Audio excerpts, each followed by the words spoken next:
గురుగారు జూలై నెలలో కుంభరాశి వాళ్ళకి ఏ విధంగా ఉండబోతుంది? వీళ్ళకి మే నెలతోనే శని బాధలు పోయినాయి అని అన్నారు. మరి వీళ్ళకి జూలై నెలలో ఎక్కడెక్కడ అనుకూలతలు ఉన్నాయి? ఎక్కడెక్కడ ప్రతికూలతలు ఉన్నాయి?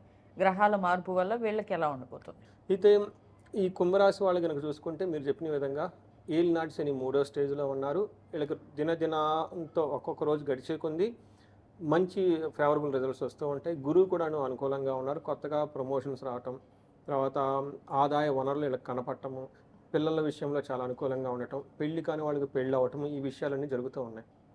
ఒక సైడ్లో చాలా పాజిటివ్గా ఉంది. ఏడో ఇంట్లో 2 గ్రహాలు అనుకూలంగా లేవు. అది Mars Kuja, the deadly combination అంటారు. ఏదైతే ఇప్పుడు జరుగుతూ ఉన్నాయో అది మనకి మేదిని జ్యోతిష శాస్త్రం ప్రకారం ఇట్స్ అ వైలెంట్ కాంబినేషన్ అంటారనమాట. అది వీళ్ళకి ఇది ఏడో ఇంట్లో ఉండటం వల్ల హెల్త్ విషయంలో కొంచెం జాగ్రత్తగా ఉండాలి, భార్య విషయంలో కొంచెం జాగ్రత్తగా ఉండాలి, పార్ట్నర్స్ విషయాల్లో జాగ్రత్తగా ఉండాలి. ఇది ఇది 2 విషయాలు కనుక గుర్తుపెట్టుకుంటే మిగతా అంతా ఈ రాశి వాళ్ళకి చాలా బాగుందని మనం చెప్పుకోవాలి.